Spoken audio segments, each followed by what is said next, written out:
Joe Biden might need an extra scoop of ice cream to soothe his bruised ego after 100,000 uncommitted voters spoiled his big victory in the Michigan Democratic primary.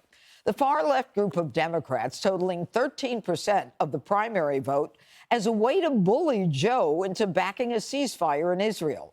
It's sure to send a shock down the spine of Democrats who thought November was going to be a cakewalk.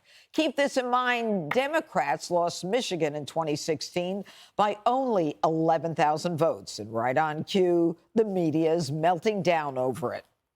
If we get to Chicago at the convention and this thing is still going on, I don't want to think about what's going to happen there. That's a wow. This is a place President Biden carried big time in 2020. This is key to his chances of defeating Donald Trump in Michigan. Michigan's going to be tougher because you got a bunch of constituencies that we need that right now are grumpy, to say the least. I understand that you're frustrated, but you got to realize if you let this other one in, we're all screwed. The other big concern Democratic voters have about the president is over his advanced age. Joe Biden just had his annual physical, and it says the president is a, quote, healthy, active, robust 81-year-old male who remains fit to successfully execute the duties of the presidency. The White House goes on to claim that Biden's doctors don't think he needs a cognitive test. But how about a push-up contest? I'll bet you anything that Joe Biden could beat the daylights out of Trump in a push-up contest, for example. And Trump knows it, too, although if it was a cheeseburger eating contest, it might turn out differently. Okay.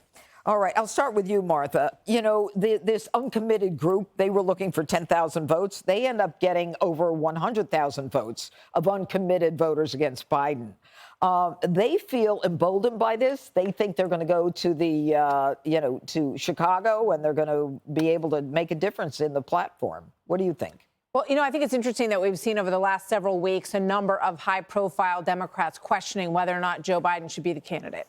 This gives them another arrow in their quiver if they want to continue to poke at this and say, oh, he's going to have big problems. James Carville said, I think it's a lot deeper than just progressive advocates or young people. I hope the president can get some kind of ceasefire and take this off the front burner. So they see this as a very difficult issue for him. On the other hand, you know, he can't run the risk of upsetting Jewish voters in the Democrat base either, because they're already, you know, aligning with conservatives and President Trump in bigger ways. So they are in a very tight spot here. I just wonder if they're going to use this difficulty that they saw in Michigan last night against Joe Biden and try to encourage him to push out. They don't have an alternative, of course. One other thing I would just mention about Michigan, there was a 30% more Republican votes cast than Democrat vote in Michigan. Mm-hmm. It's a big number, 320,000 votes. So what does that show? Does it show that Republicans turned out more for the primary, or does it show something significant for November? But that's a big number in terms of turnout for Republicans last night. You know, Jesse, we know that Biden is not doing well with the youth vote, although to Biden, everybody's younger. But, you know, there's talk about whether or not he's competing the young voters going out to vote. You're the youth vote. Don't go there, Jesse. Now I lost my train of thought. The issue is whether or not these young people stay home on the couch. Right. You know, if they're not fired up about him to begin with.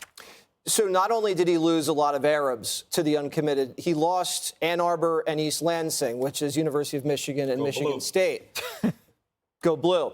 So you're seeing the college students also not show up to be uncommitted. And the question is, if Trump's on the ballot in November and you got Joe Biden, are they going to come around to go home with Joe? They're not voting for Trump. So they're going to either do third party or they're not going to vote at all or just go down ballot. And if I were Biden, I'd be scared because Wayne County, where Detroit is, 25% of that vote was uncommitted. That's a lot. And so he has to bank on peace in the Middle East, Judge, to bring back the uncommitted. He has to make a peace deal between Israel and the Palestinians in order to consolidate his base. That is a tall order. And we don't know if RFK Jr. is even going to make the ballot. If he does, that's even bigger problem for Joe Biden. They gave the president a clean bill of health. That must mean then he could stand trial for the documents case. Yeah, and good debate point. Trump. And debate Trump. All right, I'm going to go to you next, Harold. You know, they say that, I think it was Karine Jean-Pierre who said that, you know, President Biden is, he doesn't need a cognitive test. And they gave us his current health issues that he's being treated for, apnea and reflux and a bunch of other stuff. Are you comfortable with this president? Look, I really feel youthful when I talk about President Biden. I think a couple things. First, there's a history of protest votes in Michigan.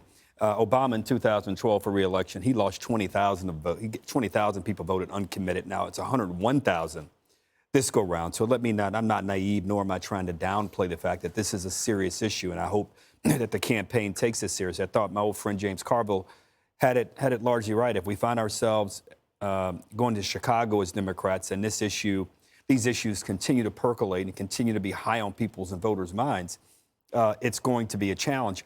Two things. I think that Martha raised, because Sandra was there yesterday, I think Martha raised. We all look alike. Come on, Harold. Well, you do, but Sandra was sitting there yesterday. It's a joke. Martha raised a point that if I were in the White House, I'd be slightly more concerned about. I think the enthusiasm gap was even higher than what you attribute. I think it was almost 35 to 40% more Republicans showed up. Now, some will argue because you had Nikki Haley and in the race, and you have this two parties going at one another, and that certainly is a plausible explanation. But if you're serious about politics, you got to look at that seriously and be mindful of that. Finally, two-thirds of the country, more than two-thirds of the country, does not want a rematch between Joe Biden and Donald Trump. Is age a part of it? Maybe. I haven't seen all the polling data, but I think there may be some fatigue around other issues as well. So if I'm President Biden, you have to figure out ways in which we bring about peace and security, even if we have to use force and even massive force or the threat of it at times to secure it.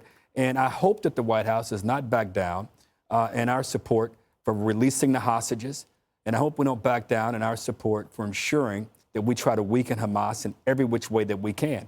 And we ought to say that in a way to unite our party and unite people who believe that peace and security in the Middle East is the future, but it can't be if we allow Hamas to be a central and important part of it. Well, I guess they're recommending a two-state solution. I don't know that worked.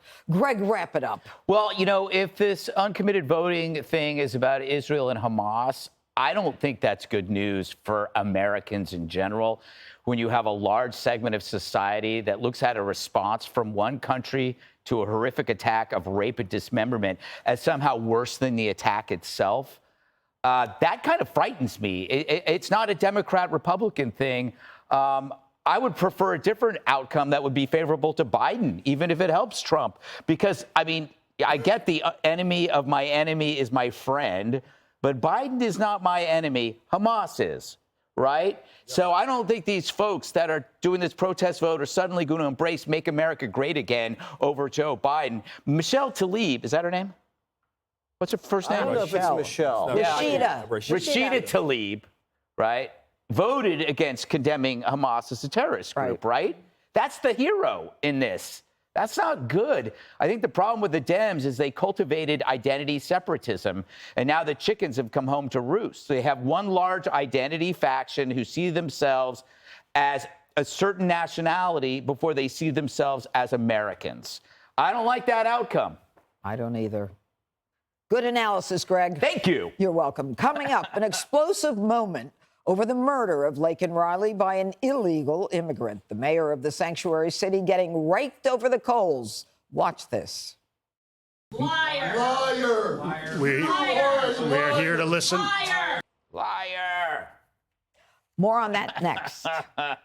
Click here to subscribe to the Fox News YouTube page to catch our hottest interviews and most compelling analysis. You won't get it anywhere else.